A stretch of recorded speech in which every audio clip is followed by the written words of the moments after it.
Bom dia a todos.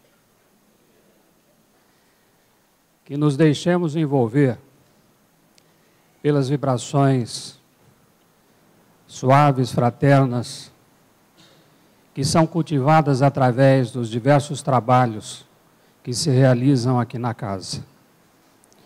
Do esforço de cada trabalhador, cria-se o ambiente harmônico e propício para que possamos alcançar o entendimento da mensagem do Divino Mestre, nosso Senhor Jesus Cristo.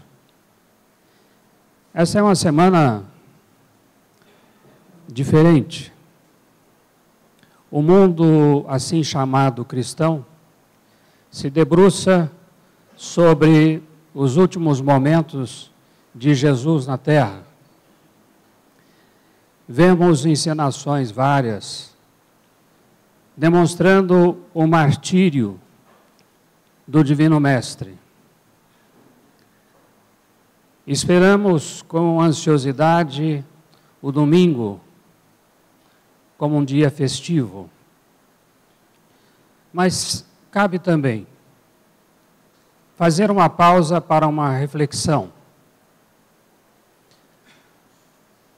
Será que vale a pena dedicarmos a nossa atenção à dor e ao sofrimento do Divino Amigo, como se com isso ele estivesse resolvendo os nossos problemas, ou vendo na atitude singular de quem se doa para demonstrar aquilo que nós denominamos amor? Ainda há pouco, tema de uma das músicas que nós ouvimos. Quem dentre nós seria capaz de uma atitude de tal desprendimento, dar a sua própria vida para mostrar o caminho da salvação? Não a salvação como algo doado, mas o caminho que há que se percorrer para encontrar aquilo a que nós chamamos salvação. E daí a necessidade de nos perguntarmos: salvação do quê? Qual o significado dessa busca? Por que pretendermos que, de repente, tendo errado por uma vida inteira, no último momento você se arrepende, você está salvo? Como conciliar isso com um conceito simples de justiça? Porque Deus, a causa primeira de todas as coisas, para termos algum entendimento, eis que já não resiste à forma antropomórfica, nós ideamos os atributos desse ser, e ele há que ser infinitamente justo. Por isso, talvez, Jesus tenha dito que não há de passar um pingo, um tio da lei. Eis que tudo há que ser colocado no seu devido lugar. Mas, de outro lado, há também que se entender ou buscar entender, dentre os atributos do Criador, que ele seja a infinita misericórdia, o infinito amor, a infinita compreensão, o infinito dos atributos mais perfeitos que o ser humano consiga entender. Mas eis que passa o momento máximo da dor física, em que ele deixa, no meu modo de entender, um dos ensinamentos mais sublimes, expressando o que seja o amor. Pai, perdoa-os, porque não sabem o que fazem. Não esperou Jesus que alguém viesse pedir-lhe perdão Ele o dá. Ele o dá de si, espontâneo, claro, simples. Pai, perdoa-os. Jesus dá ali a dimensão da nossa ignorância, do quanto nós temos ainda que caminhar, porque não somos capazes de compreender o nosso próprio erro, a nossa própria imperfeição. Às vezes temos alguma atitude louvável e já nos achamos quase perfeitos, na nossa ignorância. Fomos criados assim, simples, ignorantes, não sabendo nada, mas tendo um caminho extraordinário que se abre diante de cada um de nós, o de alcançar a perfeição. Busca Maria Madalena no domingo de manhã, vai ao sepulcro e a pedra está deslocada. Olha no seu interior, ali estão o linho, a roupagem com que envolveram o corpo do Divino Mestre, mas o corpo não está ali. Corre, encontra Pedro e João e diz: o Senhor não está, o corpo do Mestre não está ali.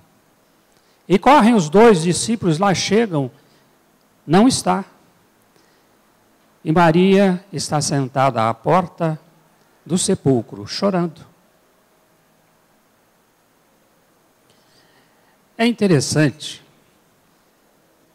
que nós vemos a busca. No primeiro momento, a busca daquilo que é perceptível, daquilo que é concreto, o corpo. Mas não vão encontrar o corpo, vão encontrar a mensagem. Porque não é o corpo que permanece, é o espírito. Este é que ressurge, podemos assim colocar, da cinza da matéria para o esplendor da luz. E Jesus aparece a Madalena, a Pedro, a João. Buscaram a morte, encontraram a vida. Daí entendermos as colocações do apóstolo Paulo. Cadê, ó morte, o teu aguilhão? Aonde está a tua vitória? Porque Jesus ressurgiu. Mas já não é mais a matéria que ali se faz presente. É a mensagem da esperança maior. Sois filhos de Deus. Sois deuses. Um dia farão o que eu faço e ainda mais. Não são palavras vazias. Não são versos bonitos. É a realidade fática. É aquilo que é a realidade em si. Somos deuses. Mas não deuses para fazermos coisas extraordinárias, milagrosas, mas para colaborarmos na obra do Pai. Expressando-nos ou aprendendo a nos expressar com amor. Porque passar por aquelas assim chamadas estações, para dali ressurgir, permanecer ainda com os discípulos.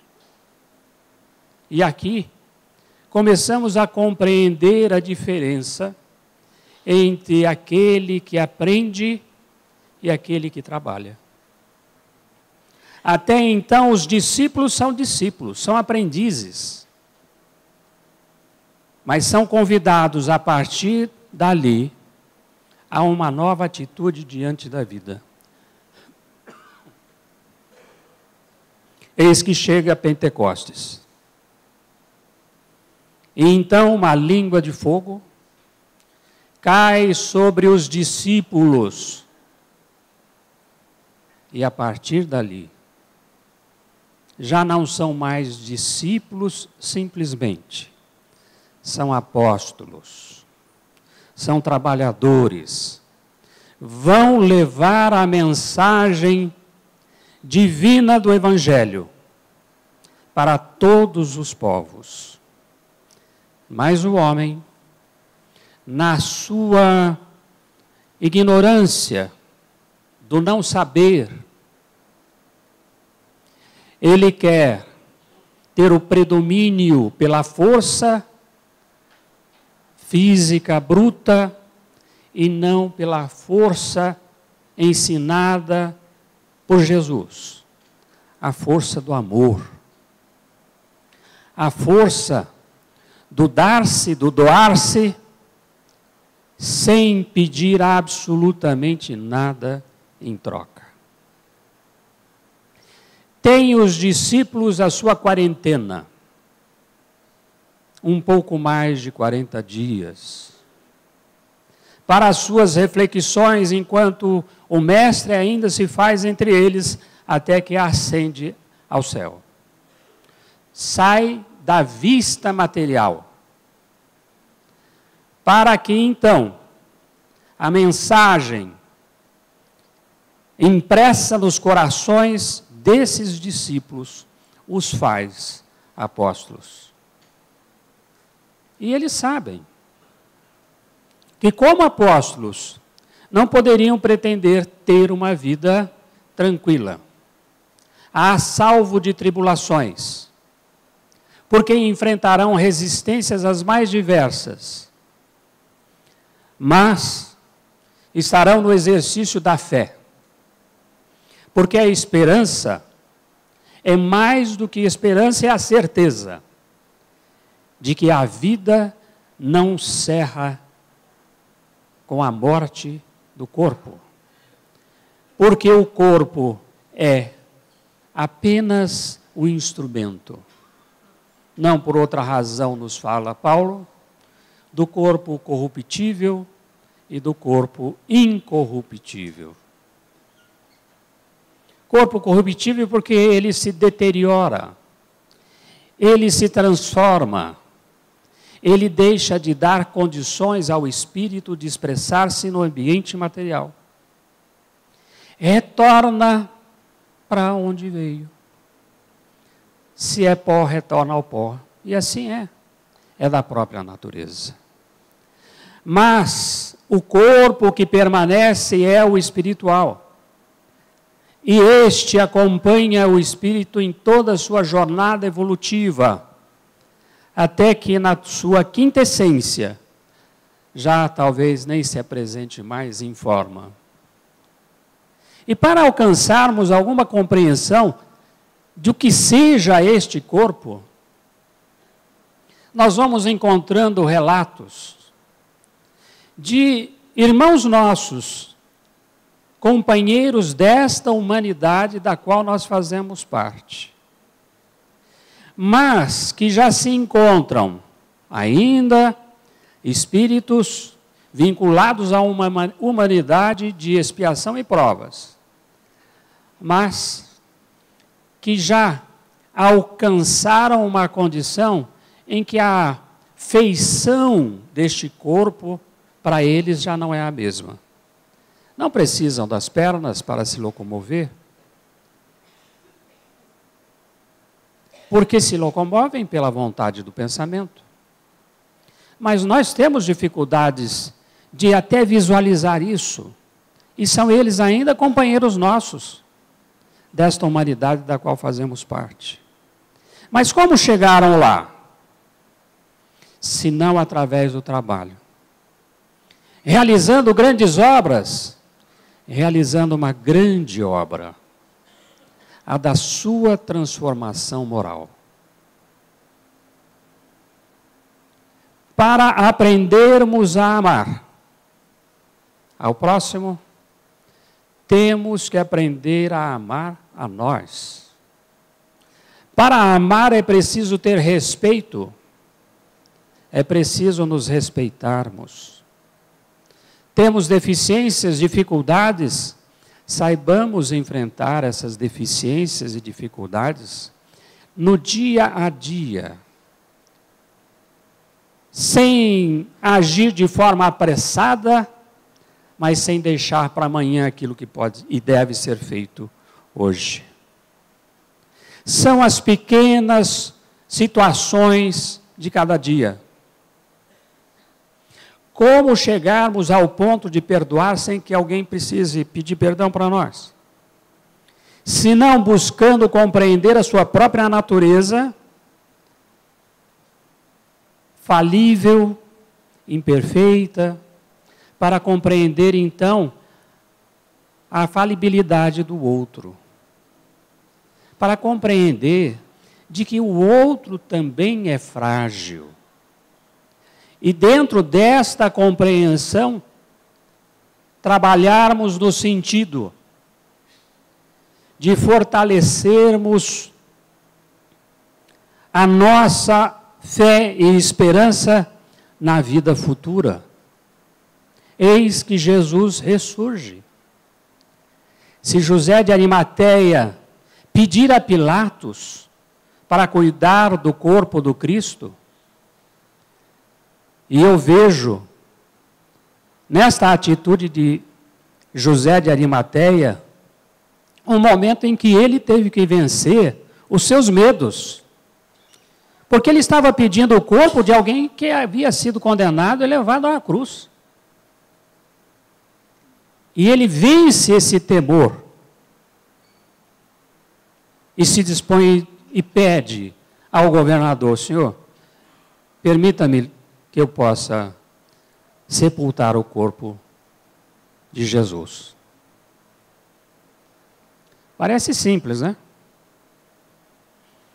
Mas nos imaginemos nós na figura de José de Arimateia, em que nós temos a nossa posição no mundo, em que as pessoas ignoram muito daquilo que se passa na nossa mente, das visões que se abrem para o nosso espírito.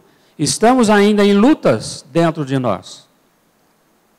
Mas José de Arimateia vai ao governador, a entidade máxima política naquele local, representante do César na Palestina. Ele poderia ter tido uma outra resposta. Não tenham dúvidas disso. Ele estava requerendo por alguém que fora condenado. E o comum era deixar que os condenados mortos ficassem por conta dos cães e das aves de rapina.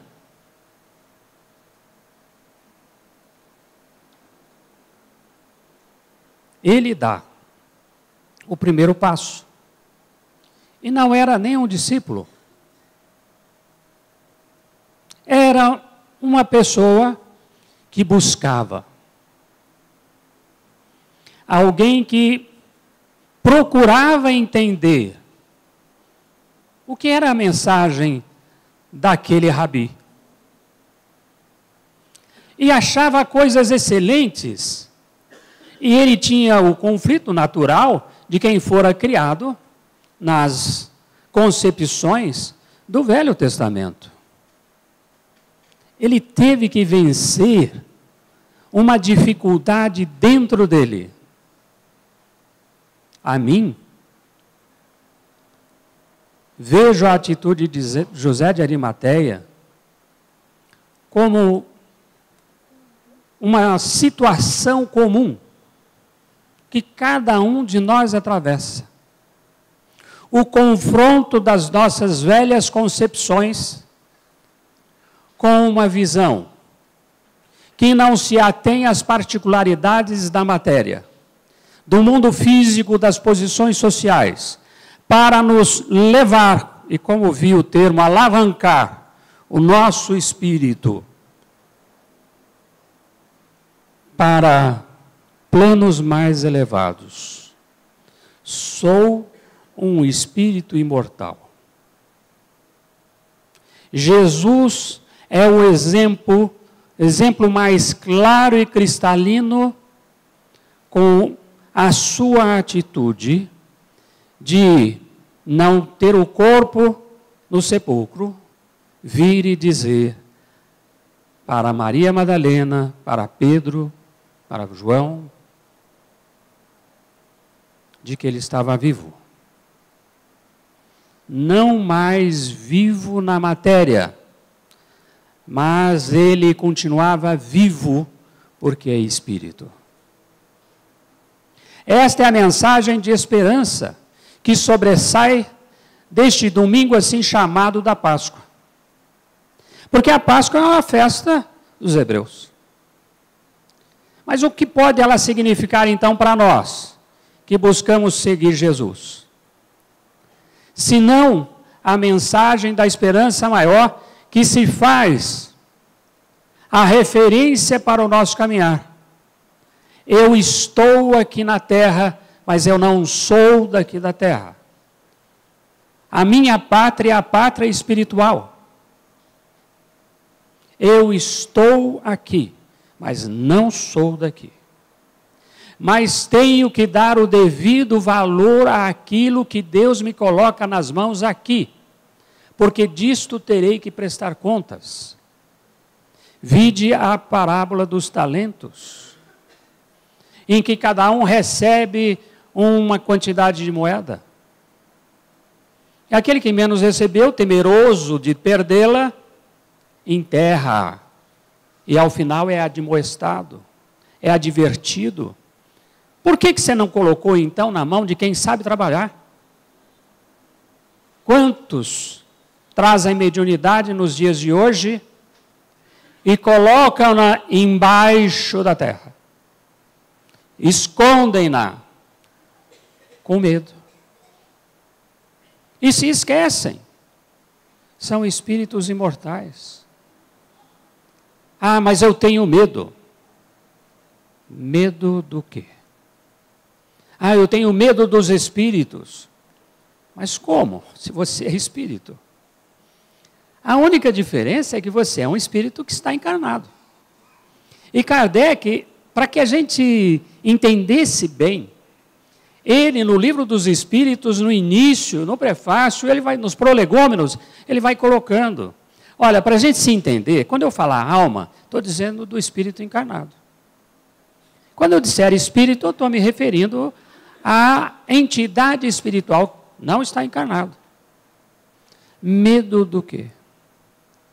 Medo dos espíritos ou medo do serviço? Mas o serviço é o instrumento da mudança. Um dos aspectos que se nos apresenta com muita clareza no trabalho mediúnico. Ah, mas por que você está falando de mediunidade agora? Eu estou falando de Pentecostes. Ali os discípulos deixam de ser discípulos. A partir dali são apóstolos. Momento de aprendizagem e a partir daí vamos trabalhar. E a mediunidade? Daquilo que temos estudado, daquilo que temos vivenciado. É um dos instrumentos mais excelentes para aprendermos a amar. Quando chegam nos nossos trabalhos, quando alguém chega pedindo uma oportunidade, perguntamos, baseados naquilo que temos no livro dos médiuns, mas o que é que você busca? O que é que você pretende? Alguns dizem, eu quero fazer a caridade. Que ótimo. Mas saiba que para você fazer a caridade, há um longo caminho a ser percorrido.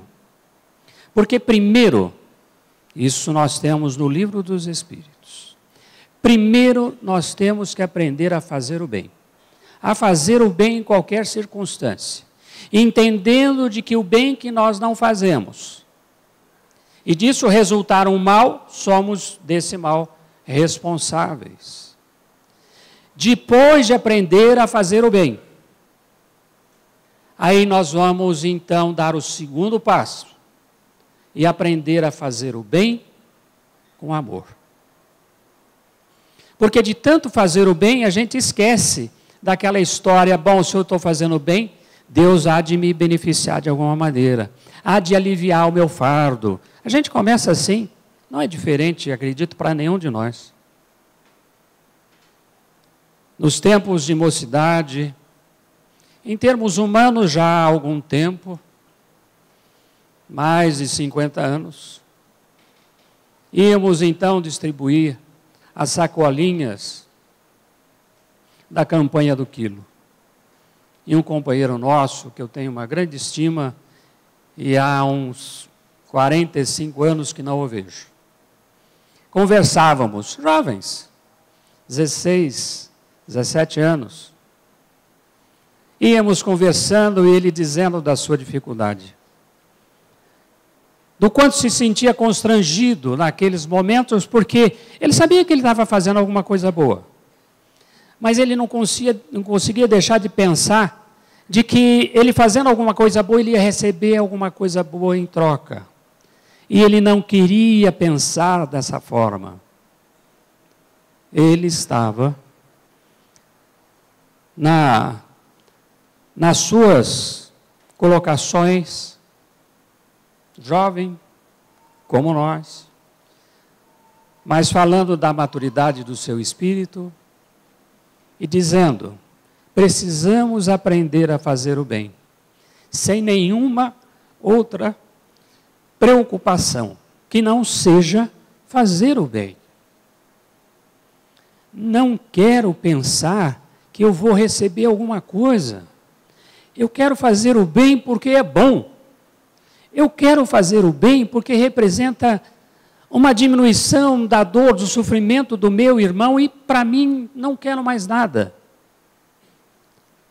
Peguei isso como um dos ideais a serem alcançados. Por isso eu faço essas colocações, porque não são fáceis. Temos que vencer o orgulho, temos que vencer a vaidade, a soberba. A gente, de repente, faz um bem e fica olhando para ver se viram o bem que nós fizemos. E vem Jesus e diz, olha, de todos os que colocaram ali a sua oferta, aquela mulher, a que menos tinha, é quem mais deu. E ela deu, de forma que não pudesse ser visualizada. Mas Jesus, para a lição dos discípulos, diz, observai, é ela quem deu mais. Porque deu não do que sobrava, mas deu da sua indigência. Tocada pela necessidade de alguém, em maior necessidade do que ela. Compaixão.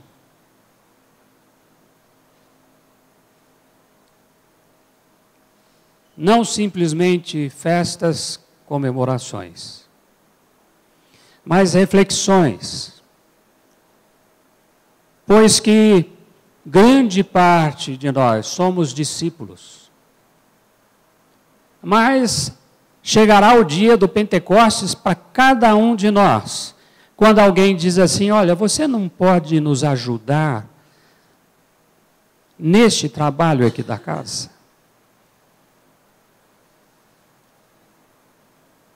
Por menor que se nos pareça, e aí nos lembramos de André Luiz, no livro Nosso Lar, quando então ele buscava a oportunidade de trabalho. O trabalho, para aquele que inicia, não pode ser algo mais complexo. Há que ser o mais simples. Mas às vezes nós rejeitamos porque ele é simples demais. Mas ele não é tão simples para a nossa condição. Condição de quem ainda não sabe, mas de que quer saber. de quer saber não pela inteligência, pelo raciocínio, mas pela exemplificação. É o exemplo. É o exemplo que nós colhemos quando Jesus na cruz perdoa. Aliás, ele pede a Deus que perdoe. Na verdade, ele não se coloca. Pai, perdoa-os. Não se vê Jesus atingido, compadecido daquelas criaturas. Ele pede ao Pai que os perdoe, eles não sabem o que estão fazendo. Porque a hora que a consciência se lhe abrir, chorarão. E assim chorou Camilo Castelo Branco. Quando no plano espiritual, acolhido na instituição presidida por Maria, Mãe de Jesus, passa ele pela necessária verificação das raízes que o levaram ao suicídio no século XIX. E ele se vê, naquele dia, que nós temos como a Sexta-feira Santa, como alguém que está na multidão e que pega uma pedra para lançar naquele homem que carregava a cruz.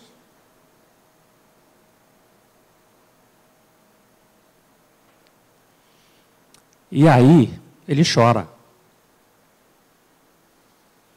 Porque 19 séculos depois, a luz se fez para o seu espírito.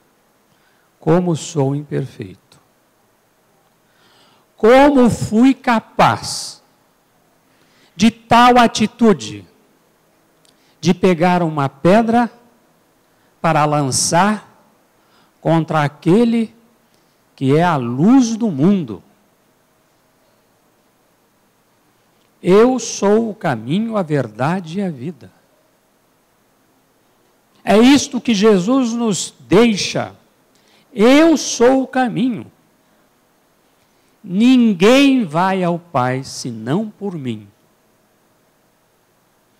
Não é o corpo material que ressurge, é o espírito resplandecente na sua luminosidade sublime a dizer: vós sois deuses, um dia farão o que eu faço e ainda mais. E nós colocamos obstáculos, dificuldades. Ah, mas hoje eu estou cansado. Ah, vamos deixar para uma outra oportunidade. E vamos deixando, como crianças, sem termos ideia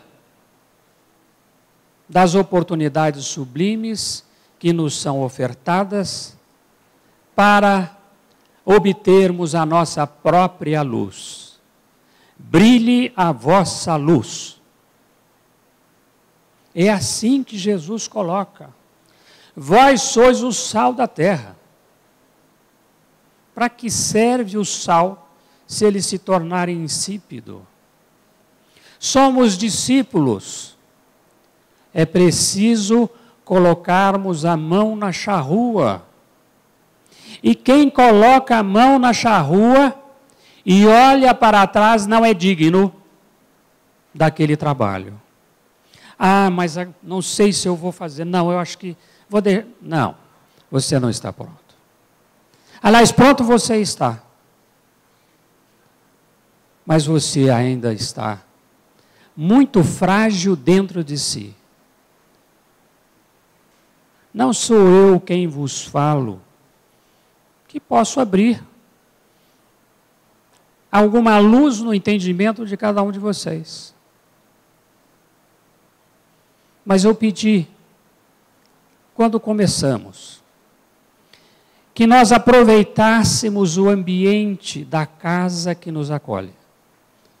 Porque quem falará de fato a cada um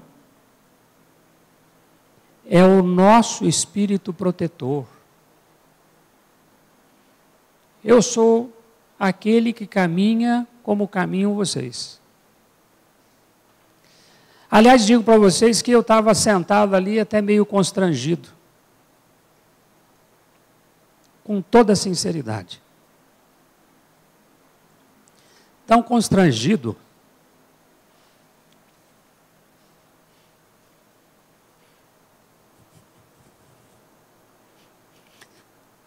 Me desculpem.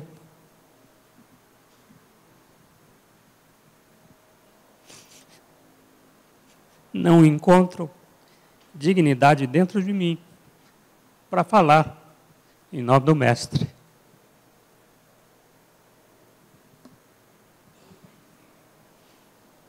Mas rogo a Ele, por todos nós. Talvez vocês não compreendam esta minha emoção.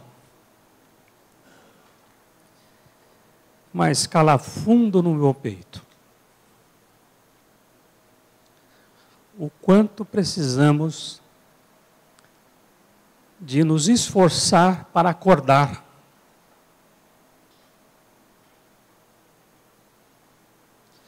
É preciso trabalhar enquanto é dia. Porque quando o tempo das tribulações nos alcançarem, só teremos a nos consolar o trabalho que tivermos feito na seara do Divino Mestre. Sinceramente, me perdoem por essa expressão de um sentimento de alguém que se reconhece sem a condição que às vezes transparece. Falar em nome de Jesus é algo de muita responsabilidade. E se não fosse por Ele, eu certamente já teria sucumbido diante de alguns fatos que foram dos mais extraordinários momentos de aprendizagem para o meu espírito aqui na Terra, na presente existência. Sentir a presença daqueles que nos amam e que estão no plano espiritual e que vêm falar para cada um de nós da necessidade de abrirmos os nossos olhos. O tempo de discipulado talvez já tenha passado. É preciso fazer o trabalho da construção moral do ser que evolui, que cresce dentro de si, para que o mundo seja de fato um mundo melhor. A mensagem de Jesus é do amor mais sublime que possamos imaginar. Na sua total despreocupação consigo mesmo.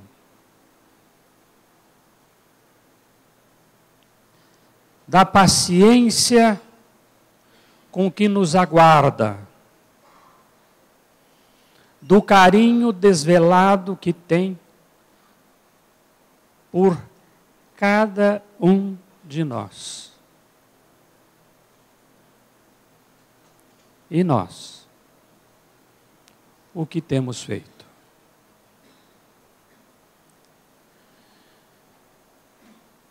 Desejo um domingo de muita paz. Me perdoem por essas expressões às quais eu não pude resistir. talvez pelas minhas próprias lembranças como espírito, não consciente agora, mas de que talvez eu tenha também.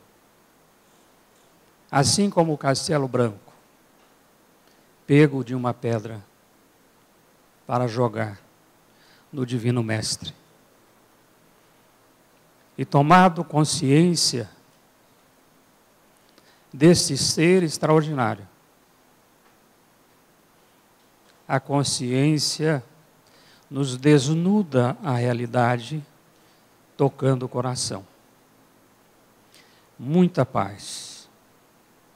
Fiquem com Deus.